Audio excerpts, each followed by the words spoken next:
Hello everyone, welcome back to It's Current Year for another quick battle ladder replay today on Athel Tamara. I'm up against Panty Esquire, who's playing the Blessed Dread. I'm playing the Dawi, and we're going for a bit of a hammer build today. So we're trying something out against generally a reasonably favourable matchup for the Dark Elves, but not a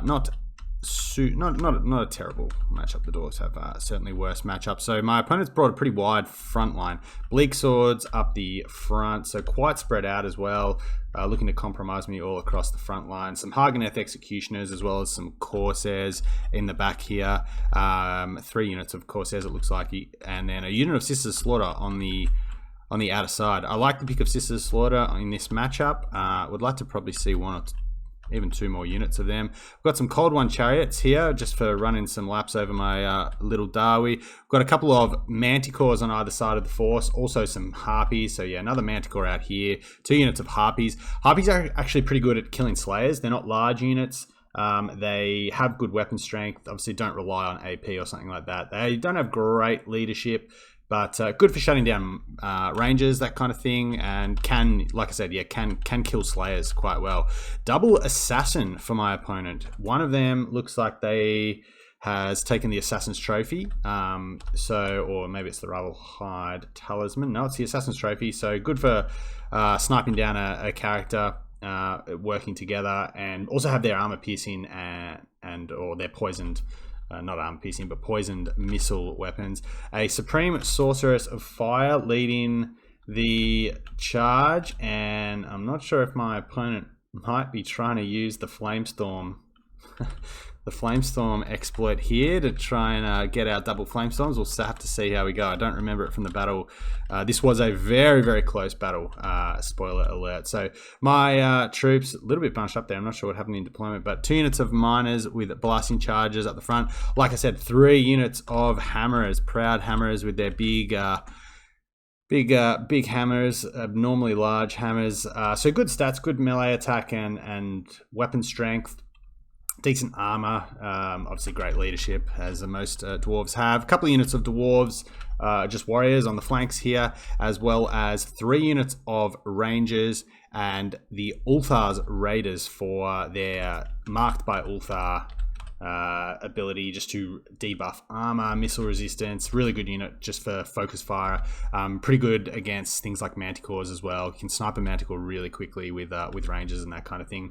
2 units of Slayers and also just some basic Miners in the back here, just shoring up the rear. So we do have we've got a Runesmith down here who's hiding behind this tree.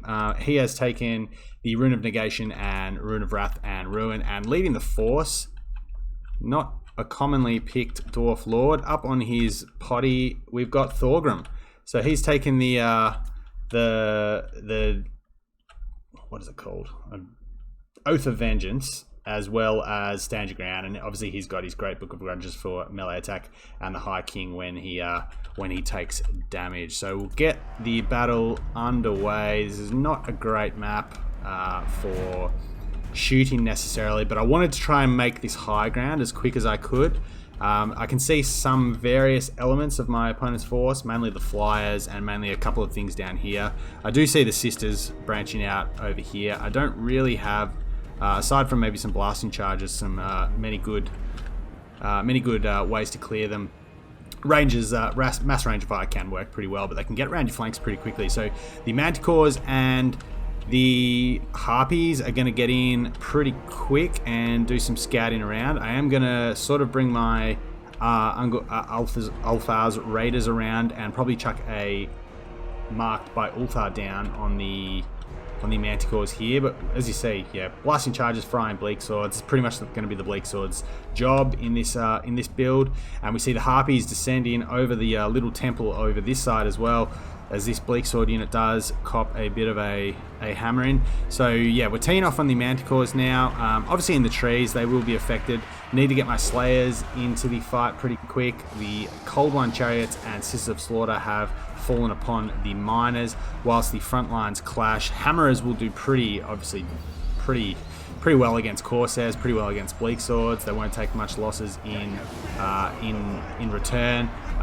So lots of fighting going on in the trees. There's the first Flamestorm going down, and my backline is a little bit compromised, but not too worried. I've got the Slayers here on the Feral Manticore, and as you see, marked by Ulthar going down, and just range of fire here, putting a lot of hurt on them. These ones will probably turn to fire now that they have seen it off in combat. The Slayers are coming up the front to try and deal, I think, some Harpies. I think they were chasing some Harpies that were fleeing out of the combat, but we've pushed back the front lines pretty well. Obviously, the Hammerers haven't taken a lot of damage. Sisters of Slaughters are going to be pretty hard to deal with for the Dwarves, but the Slayers now responding to the threat here. A bit of flank overload. They've had to take the long way around, but I am seeing this now.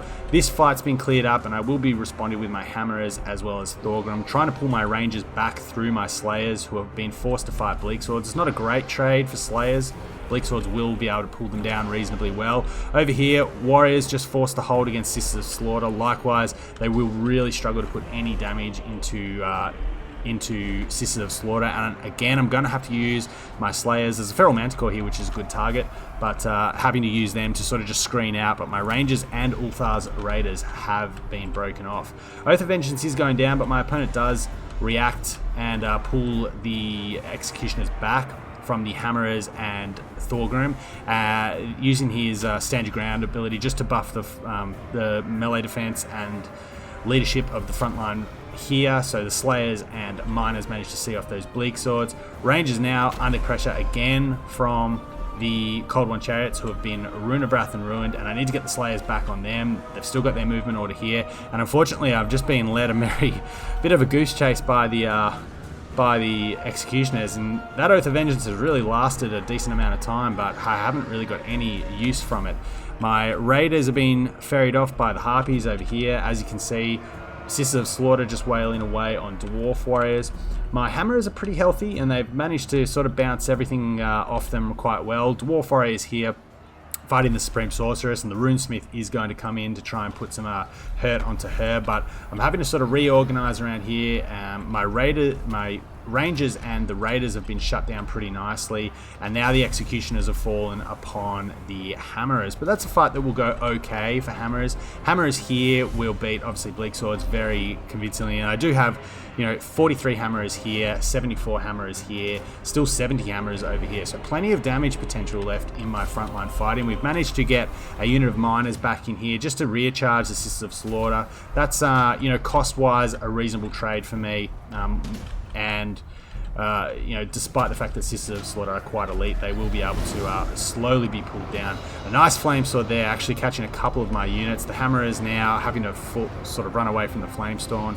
Slayers are in here. The Manticores jump down to try and snipe the Runesmith, but we actually had a Rune of Wrath and Ruin going down, and the Slayers now are going to put some pretty decent hurt into the Manticore. Thorgrim is hanging out with 50 Hammerers over here, but there's 41 Hageneth Executioners and 58 Blackheart Corsairs, as well as the Assassins, who are just sitting overhead sniping Thorgrim as they please. This Assassin's probably going to look to start sniping the Runesmith, so good use of the ammo here by Paddy Esquire. The Harpies likewise have done a pretty good job. Ulthar's Raiders and the Rangers are pretty tattered. They will rally, but you see here just the Sisters of Slaughter have managed to see off the unit of Dwarf Warriors. The recharge from the Miners wasn't really that impactful. We've got a few Rangers here who might be able to actually see it. They'll probably actually see off these Harpies. They're actually marked by Ulthar as well, so they've got 0 armor at the moment. But we will go back to the main fight, and a bit of a blob is forming now. I've getting some rallied forces back, but Thorgrim's getting pretty low, so he will at the very least be imparting the High King buff on the rest of the force. So as you can see here, when his hit points drop below 50%, we're getting melee attack, base damage, and also immune to psychology, which is handy with the Manticores. But another Flamestorm going down, which has really actually not been wouldn't say it's normally the best pick, but it's probably actually had some good targets here, some high value infantry in the Hammerers. We've got some stuff rallying here, but Remains to be seen if Thorgrim can last. He's got the Rune of Negation for some damage resistance as the assassins just snipe away. The Sorceress here, even on foot, is fast enough to kind of run away from everything I've got. We do have the Ulthar's Raiders coming back in, who might be able to snipe some stuff. Still 33 Hammerers here, 20 Hammerers here. So there is punch in my force still. We've got Rangers coming back in here, and we're trying to just snipe the Supreme Sorceress at this stage and try and just push the... push a bit of balance of power. We are going to gang up on this Canine Assassin here. This one's almost out of ammo, but you see here, 1,000 hit points on Thorgrim. His leadership is great, so he might be able to hold, but the Sisters of Slaughter, 30 of them still here. They're going to probably come in and recharge these miners, and yeah, just the poison being applied here is going to be pretty handy for helping the assassin withstand some more attacks. Might put in a little bit of a fast play and just sort of see how things developed. Another Flamestorm going down. I want to see how many kills this. I'm not going to ruin it now, but I want to see how many kills this Supreme Sorceress has racked up by the end of the game.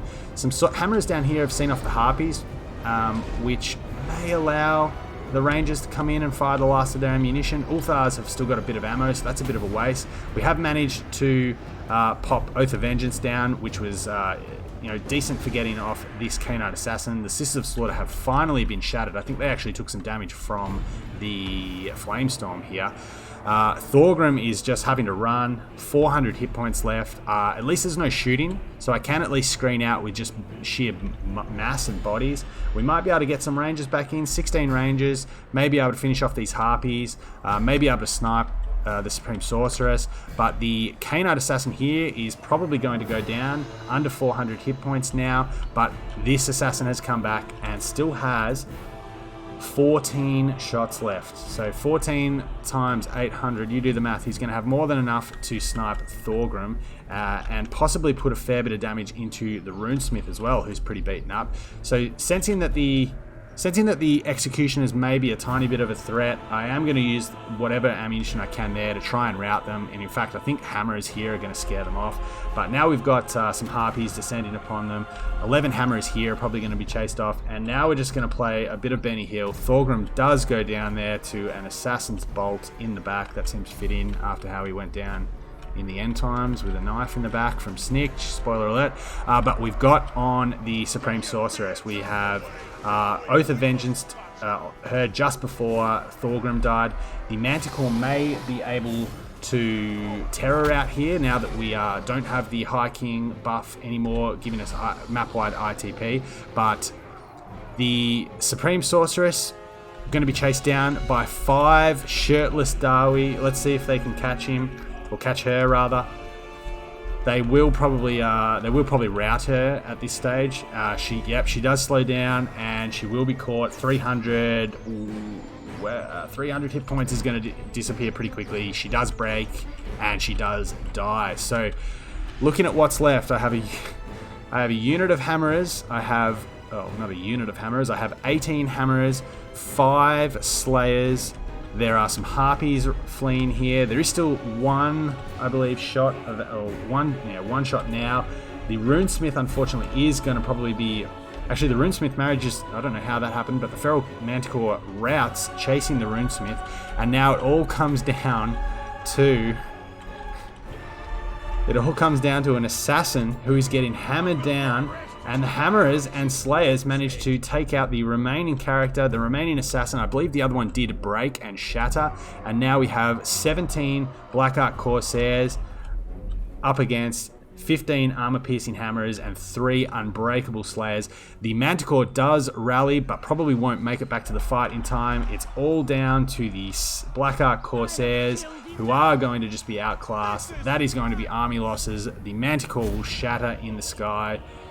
And that is the game for the Dawi. So, pretty much down to the wire. That's as Pyrrhic as it gets. The High King has died. The Runesmith nearly died. He rallied just as army losses hit there. But 3 brave Slayers. And I believe the other ones that were still alive might have been this one here. So, yeah, pretty close battle. Not a great map for Dwarves in general. Tough to make use of your ranged your ranged pieces, and as you can see there, not a lot of value on the manticores. They did get some good shots into one of the manticores. We did get a couple of the debuff abilities, what's it called, marked by Ulthar, down. But overall, they were a bit of a bust. The Hammerers, I'm reasonably happy with. You know, nearly 1,000 there, over 1,000 there, 1,500 there. The Slayers between them did good work. These ones got killed. I think the remainder of the Sisters of Slaughter actually came and killed them. Surprising to see them only get 600 damage value. But I suppose they were fighting warriors and miners for the most part. Yeah, miners did their job, got their blasting charges off, and managed to sort of just hold, I guess, against a very high value target here. Hageneth Execution has got some pretty good value, but Thorgrim's just really slow. And I guess when you factor in, you know, being unbreakable on Grombrindle, Smoke Bomb is a very good ability. Even the AoE unbreakable effect is very strong. I don't think he's necessarily bad. He just gets outclassed. He's a big hitbox. He's slow. He doesn't have great abilities. Book of Grudges is okay to buff melee attack, given that the Dwarves in general are a fairly low melee attack faction. And with the Hammerer frontline, I guess it synergized nicely with them. Oath of Vengeance was pretty big, actually, in this game. We did manage to get a Oath of Vengeance down at just before he died on the Supreme Sorceress, and we cut her down. Not that her melee defense is great anyway, but we did. You saw, obviously, the Executioners was quite well played by Panny Esquire to actually pull them away while they were under the effect of Oath of Vengeance. There's no way Hammerers can ever catch them. So, yeah, Hammerers, I mean, there's just so much better ways to get value in the Darwi list. They just sort of get left behind, and obviously Elite Infantry in general has its drawbacks in the meta at the moment. But yeah, taking them for a spin, and yeah, not too displeased with how they went. Probably not the worst matchup for them. There's others where they might be able to do a little bit more work, but yeah, in an unfavourable matchup overall.